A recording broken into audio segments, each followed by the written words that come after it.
Welcome to Giant Cocktails, a podcast where two lifelong fans talk about the San Francisco Giants while drinking homemade cocktails. Now, here are your hosts, Ben and Matthew Henry.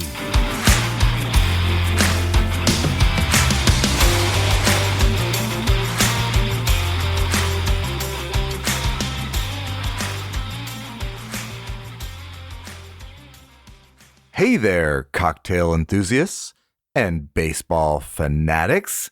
Welcome to another exciting episode of Giant Cocktails Midweek Review.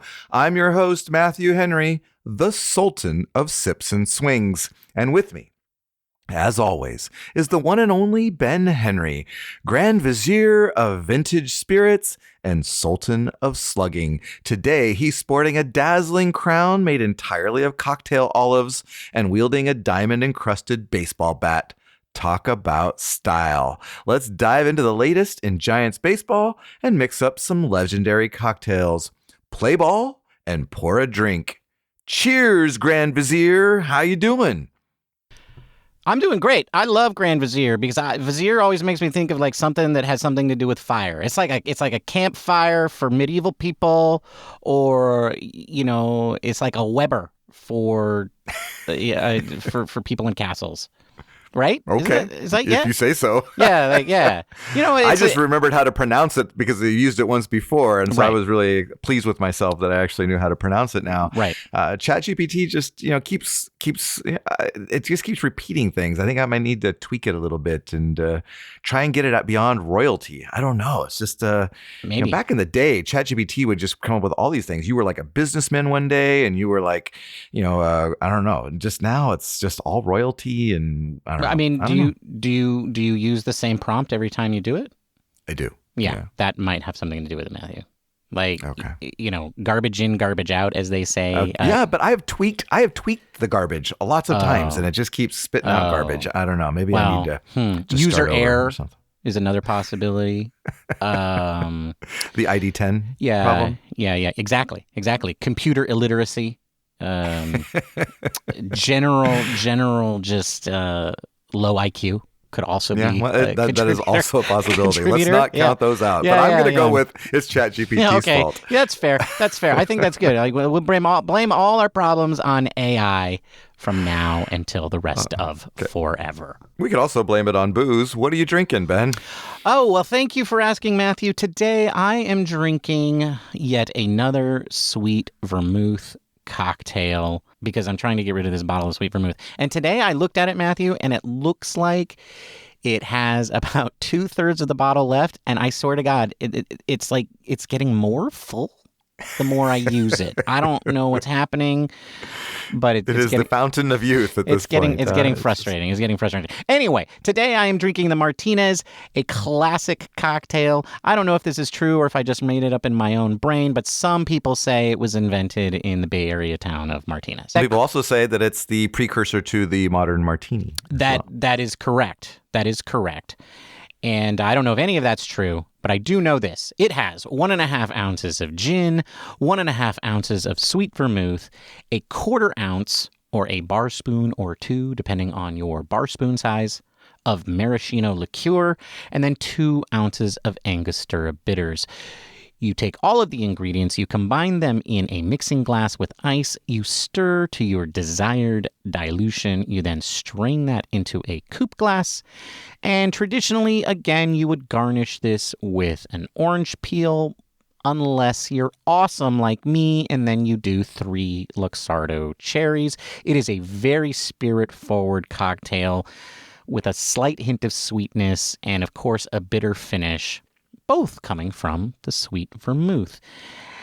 And that is the Martinez. Well, that sounds very nice.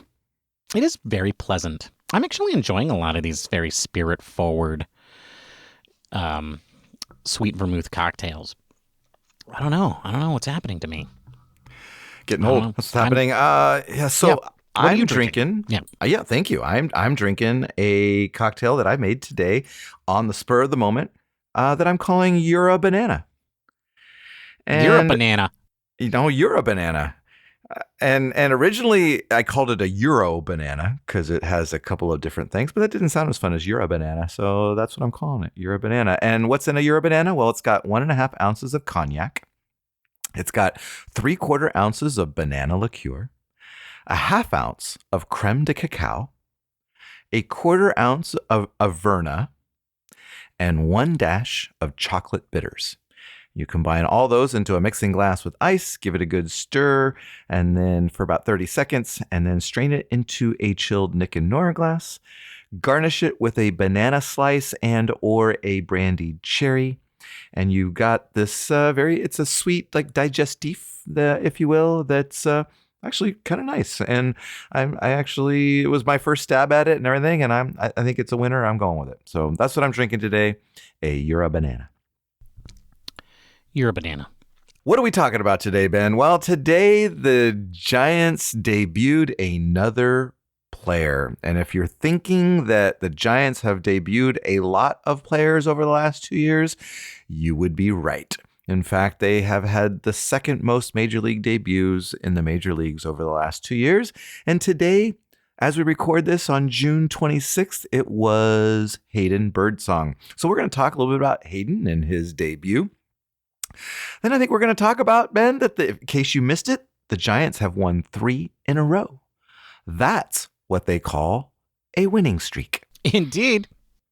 And so I thought we would celebrate that and talk a little bit about our newfound winning ways. And so we'll do a little bit of that. And then, of course, we're going to finish with a lightning round. And Ben's all ready to fire away on those questions. So today, Ben, is June 26th as we record this podcast. The Giants are 39-42. They are only 1 game below homeostasis and 3 games under 500. They are 3-0 in their last 3 games, as we mentioned, all against the Cubs, with 1 more to play on Thursday in a very weird 4-game series. And so the Giants are doing pretty good. Matthew, they are no longer the 3rd worst team in the National League. In fact, amazing what winning a few games will do for you. They have passed 3 teams. Whoa. Which I think makes them the 6th worst team in the National League. That's almost higher than Midland. I can count. It's more than one hand, and it's dubitable that I can count that. That's what we call a throwback, Matthew. Yes. But they're still 3 games out of the wild card spot because also the stupid Padres have won 3 in a row. Stupid Padres. I hate that the Padres are good. Yeah, Bob. What? God, you always so creepy. You just kind of like, he just comes like sticks his head through my clothes here in my closet on Wednesday nights and then just says these things and then just disappears. He makes this little wiggly thing with his fingers. Yeah, he just shows up. Did you see, by the way, the Manny Machado home run after what's his name got hit? Tatis I got did hit. see that. I did see that multiple times. Because it was hard to miss. That almost made me like Manny Machado for a brief moment. That's why I brought it up. I feel like it was weird for me to like that. Like, I was like, oh, yeah, he showed him. I'm like, oh, wait, it's Manny Machado and it's a Padre. And like, what am I doing? Like, being like glad that this happened. Yeah. And he was defending Jurickson Profar, who, there's some things about Jurickson that I like, but, he can be a little sassy. And I usually like people who are sassy. But sometimes he rubs me the wrong way. But, I this whole like, oh, you can't celebrate towards my dugout. You know what? That's not even your stadium, Washington Nationals. It's nothing there is yours. So they can celebrate wherever they want. And if they celebrate in front of your dugout, just don't lose. Don't be losers. Yeah. Maybe don't give up a big home run. Yeah. And I can say that because, Matthew, they're half a game behind the Giants. That's right, losers. Losers. Stupid heads. All right, well, let's get into it because someone who wasn't a loser today, and if it wasn't for that last pitch, he wouldn't even gotten the win. They were going to take him out either way.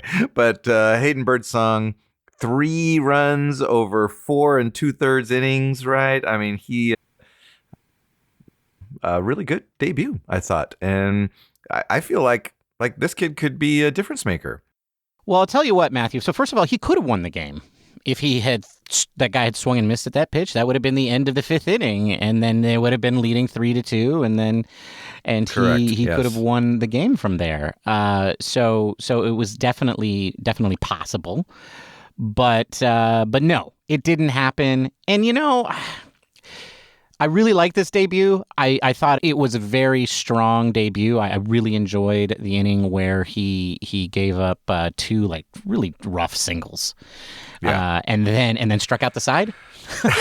Following that, that was very impressive. That inning I think was his most impressive inning, and that was very, very fun to watch.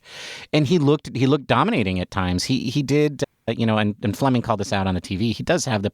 He did have this tendency to like just throw a ball that was just completely nowhere close to the plate. Yeah, what Krukow would call a non-competitive pitch, and he did a lot of those. So that was a little troubling, but for the most part, it was a really good performance, and I felt kind of like every mistake that he made, they capitalized on, and he got stung for it. Right? He got no help on his mistakes, and still was good enough to pitch nearly 5 innings and give up 3 runs and set the Giants up for a victory, which they ended up getting. So I think in terms of some of the debuts that we've seen recently, this was the most satisfying, and it really lived up to the hype.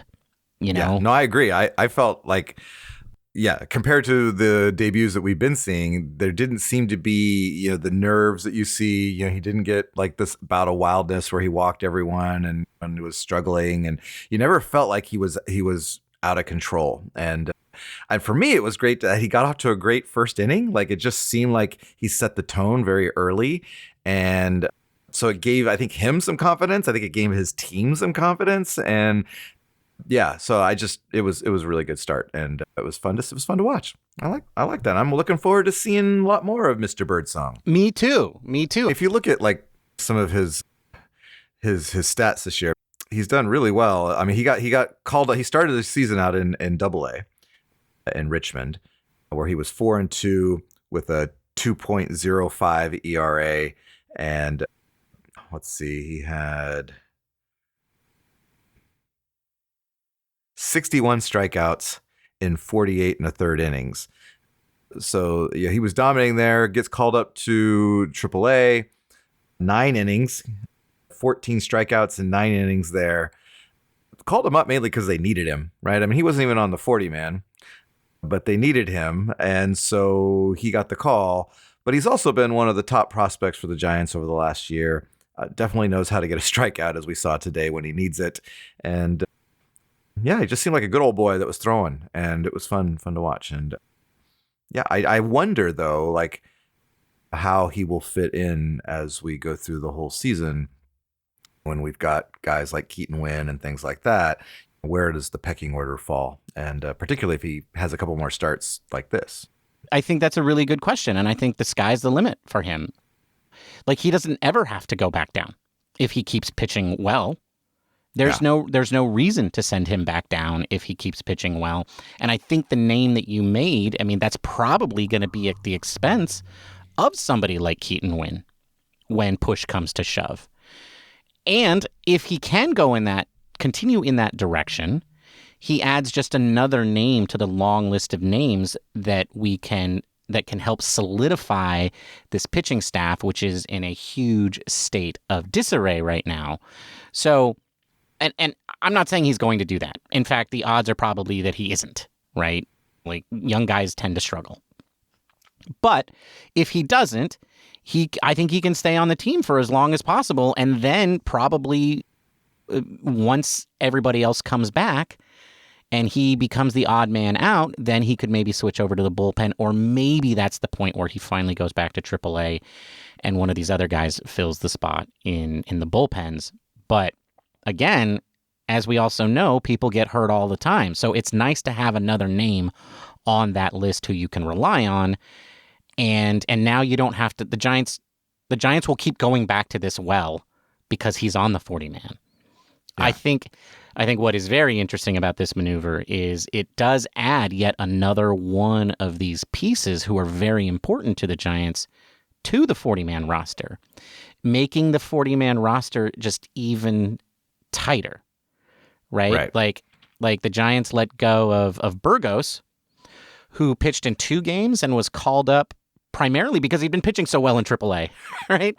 And that's how it goes when you're a journeyman minor leaguer and you're not a prospect. I mean, easy come, easy go.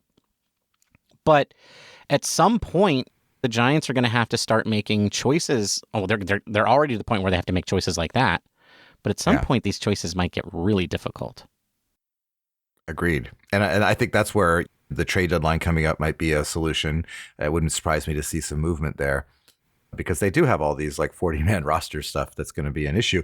But before we get into that, I did want to mention that what was really unique, I think, about Birdsong is that he threw 90 plus pitches today.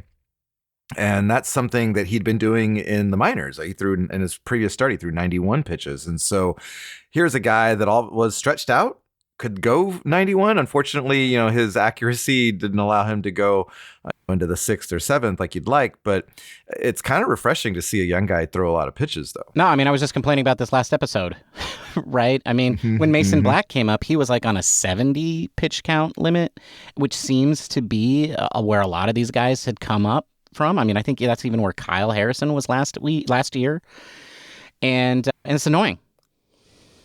It's super annoying, and I know why they do it. They do it to protect them. But I agree, it was refreshing to see a kid who could come in and throw 90 plus pitches, and they were really not concerned when he reached 90. That he was only when he hit like around 91 pitches is when Luke Jackson got up. Yeah. Right. And Luke Jackson, he got ready very quickly, and so I'm sure he could have done it in the series of a single at bat, and that was their intent. But even so, it was like that's the kind of faith that they had in him, and that was the plan all along, because that's what the bullpen needed, right? Yeah. So it was nice to be able to have a Kai come up and pitch that many innings. Throw that many pitches, which is not something that we've seen a lot of, quite frankly, out of these young guys. So I totally agree with that. All right. So Birdsong helped us get win number 3 in a row. Just last week, Ben, we were talking about once the Giants hit rock bottom when they were 6 games. The last time they were 6 games under 500. Over the next 2 weeks, they climbed to 2 games over 500. And it starts with win streaks like this. It rebounded. So they 3 in a row, baby. And the Giants, Ben, are bona fide contenders once again. I am proclaiming it. They are back. We're gonna, in a week we could be that 3rd wild card once again. And so I feel like my optimism has returned. Okay. And I am ready to celebrate that the Giants are going to the playoffs once again. Okay. Yeah. I mean, easy come, easy go for you rose-colored glasses people. You and Cole Kuiper, right? Always keeping the faith strong.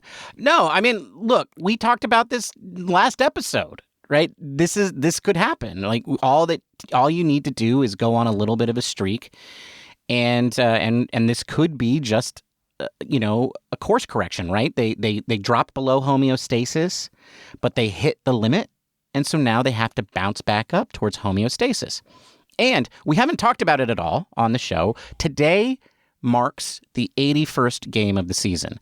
This is the halfway point, right? We are halfway done with the season. And for those of you who follow along very closely, you might know that that's usually when we do our monthly review, right? Because that is so we should be reviewing the 3rd month of the year in this particular episode. We are moving that to next Sunday. So we're going to do the 3rd month review on Sunday.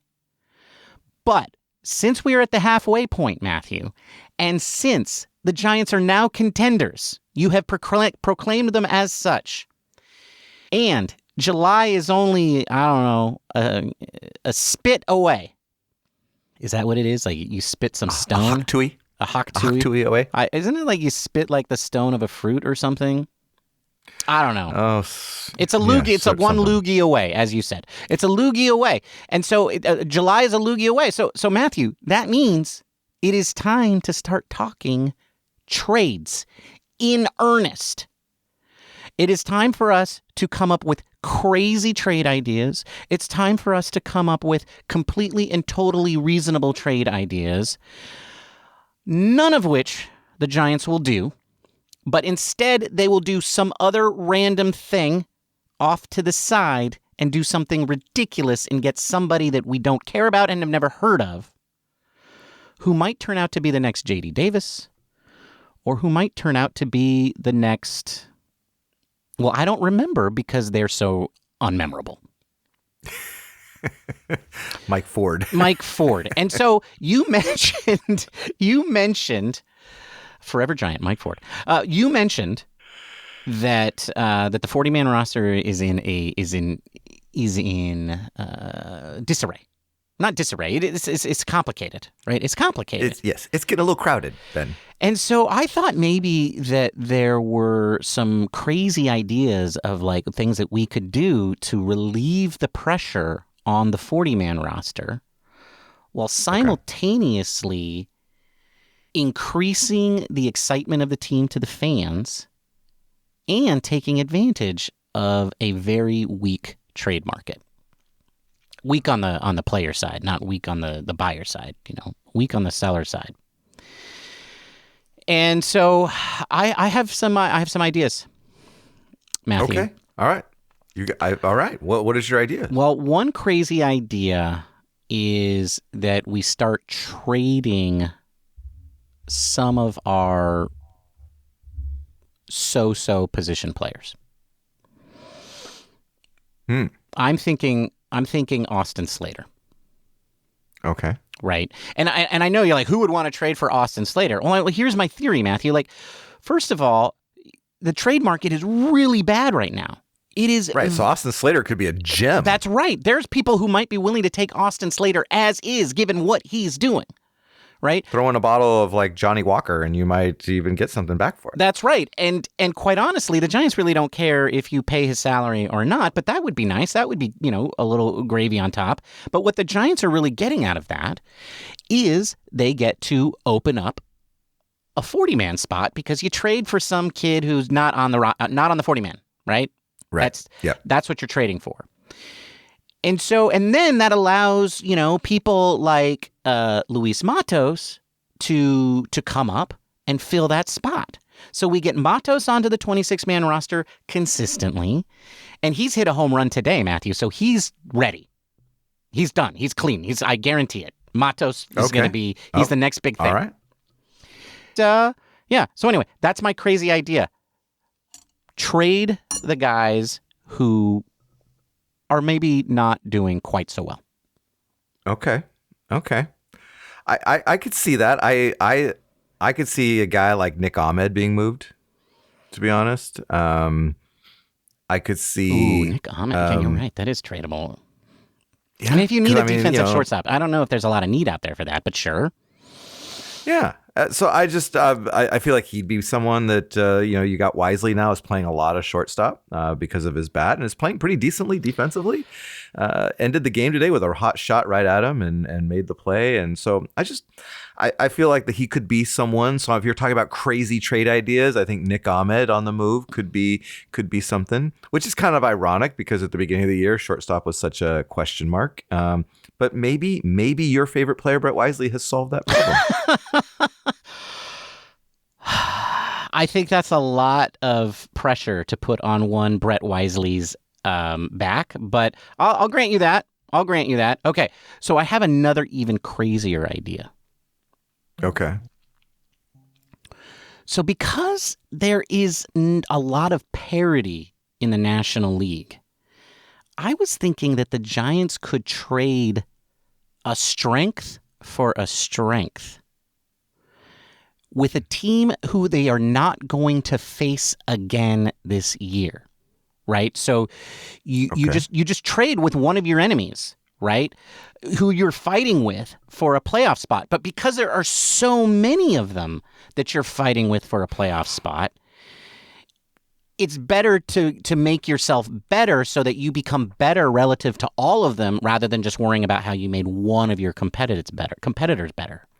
So I was thinking like the Giants could trade one piece of their bullpen for maybe an outfielder, right? A fifth outfielder or somebody who has a little pop, or really, and maybe Hayden Birdsong today makes this a little bit more moot, but I was thinking a starting pitcher. A starting pitcher who could, eat up some of those innings before all of the old men come back. And then later, you just trade them back with that same team. Oh, so a double yeah, switch it's like a swap. They do this in soccer all the time. Well, then they should just call up the Seattle Mariners because the Giants do that with them all the time. Oh, you're right. This isn't a new idea at all, is it? You borrow a player for a month. Yeah, before the deadline comes up, you trade him right back. I like it. All right, you heard it. So we're gonna trade Eric Miller for I don't know. That Steele guy looked pretty good. That's probably a really bad idea, isn't it? It is. Yeah, it is. I told you it was a stupid idea. It's time for a lightning round. Oh, man. Oh, right. Okay. All right. Okay. Ben, you've gone on record saying what a fan you are of Michael Conforto. Yeah. Would you take Michael Conforto, meaning keep him on the team? You've advocated for trading him. Would you keep him if he hits a home run every 5 to 6 days? Right.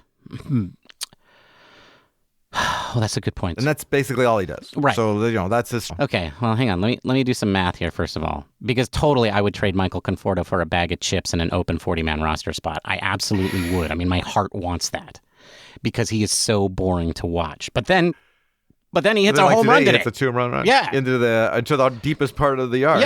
Yeah. Right? And so, that's oh, that's the Michael Conforto that they've been promising us for years. Okay, so if he did 6 home runs, he would have roughly 25 home runs. This is assuming he plays every game, and I know he won't, but let's give him the benefit of the doubt. He's going to have roughly 25 home runs, and if he hits one every 5 days, he hits 28 home runs, so almost approaching 30. Oh, yeah, almost hitting 30, which is a big thing for a lot of Giants fans. Yeah, exactly, and you got to take that, right? Right.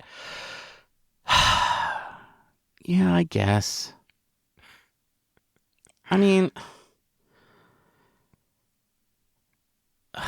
this is why I hate being logical and practical, because my heart says no. He represents everything that I don't like about the Farhan Zaidi way. But 28 to 25 home runs by the end of the year. You take that. I would take that, but it would take him playing every game for 81 games, and I'm not sure that is possible. All right. Well, that wasn't the question. Okay. Yeah. All right. Okay, Matthew, I just mentioned that Michael Conforto is on pace to hit 28 home runs if he can continue at the pace that he's been hitting them. And, in fact, Matthew, he's actually hitting them a little bit faster than that. He just hasn't played enough games. Right? If he had been playing more games, if he hadn't gotten hurt, he'd be well on his way to hitting 30 home runs. So my question for you is, will the Giants have a 30-homer guy this season? Well, there's one player, Ben, that is currently hitting on pace for 29 home runs. Yeah, there is. And that is Mr. Elliot Ramos. Team leader, Elliot Ramos. And so I'm the optimist that I am. Heck yes, the Giants are going to have a 30 home run guy. It's going to be Elliot Ramos, and we'll be celebrating that at the end of the year. Put it in the books, Ben. Elliot Ramos hitting 30 home runs. 29 home runs. He's going to hit 29 home runs. 30 home runs. 29. Right. Yep, exactly. 30, 29. exactly. That's what you said. Yeah, That's 30. what I said. 29. So I said 30. Yep. Yeah. Yep, okay. 29. 30. Anyway, the last pitchers to make their starting 29. All right, last question. The last pitchers, as we learned today on the broadcast, to make their starting major league debuts as a Giant and were the same age or younger as Hayden Birdsong were none other than Kane, Lincecum, Bumgarner, Webb, and Kyle Harrison. Woo! That's a pretty amazing Woo! 5 right there. So my question to you is, who do you want Birdsong to be the most like? Ooh. Oh, this is easy. This is easy. I mean, look, all of those are great guys. You know, Kyle Harrison hasn't really established himself yet. So, like, you know, but still, this is good comparison. Good comparison. Anyway, this is easy, though, because it's Madison Bumgarner. And it's Madison Bumgarner because what is Madison Bumgarner most known for to the entire baseball world? Yeah, winning World Series. That's right. That's right. And if you win World Series, what do you have to do? You have to get to the World Series. Yeah. So if Hayden Birdsong becomes known for winning World Series and he wins 3 more World Series, well, then that means the Giants are going to win 3 more World Series, or Farhan Zaidi is not. I mean, I don't even want to think about that universe, Matthew. Okay. I don't want to think about that universe. But that's the one. That's the obvious answer. Okay. Well. So for me, give me the flash in the pan, Timmy, man. Give me like a burning hard for a short amount of time, but it's just great. Like the best pitcher in baseball for 4 or 5 years. That's what I want. You know, throw in a World Series win in there or 2. Yeah, that's what I'll take. I'll take Timmy and a win and a World Series any day. Wow, burn bright, burn hot, burn fast. I like it. Exactly. I like it. Yeah. 14 strikeout playoff appearances, 2 no-hitters, 2 Cy Young awards. Exactly. Now, the pragmatist in me still wants the trophies. Right. I mean, that's I see your way. I see what your point. I really respect that, but I still want the trophies. Okay. All right. I get it. All right. Well, I think as we're coming to an end here, we should look ahead. The Cubs for one more game. And then we got those frickin' Dodgers, which I think for the last time this year. The last time this year, the stupid Los Angeles Corpos. Yeah. I mean, and they keep chugging along. They haven't been quite as dominant, right? I've noticed that, like, every time I say how far back the Giants are, I'm surprised that the Giants are, like, still under 10 games out. But, but, like, it hasn't been going well against them. And so, come on, beat the Dodgers. Come on. Just find a way. Find a way.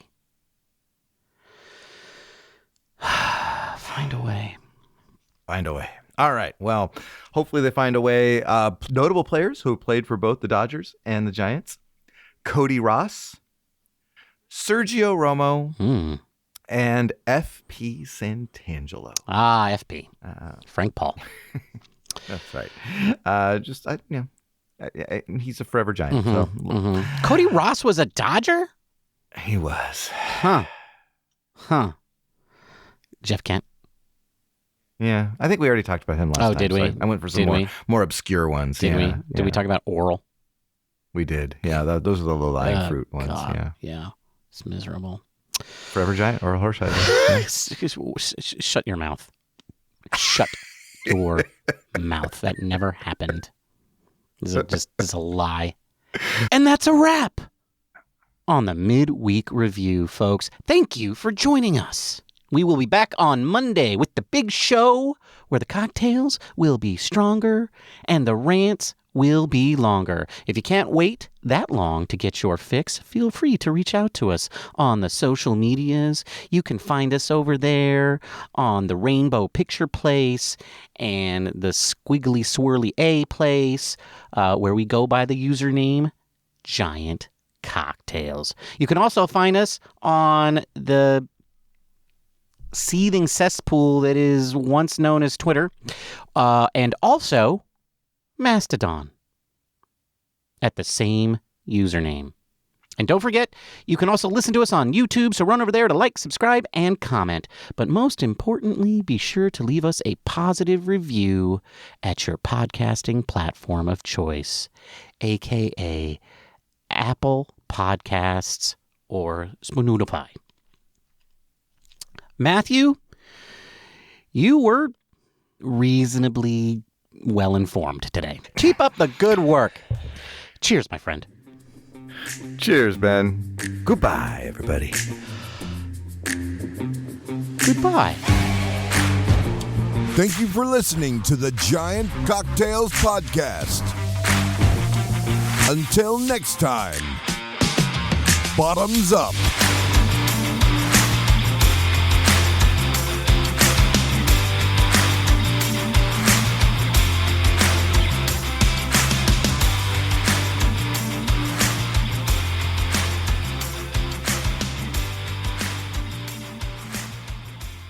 All right. Don't worry. I'll edit out your stupidity. Please, thank you. But I will put out the part where I tell people that I edit out your stupidity at the end.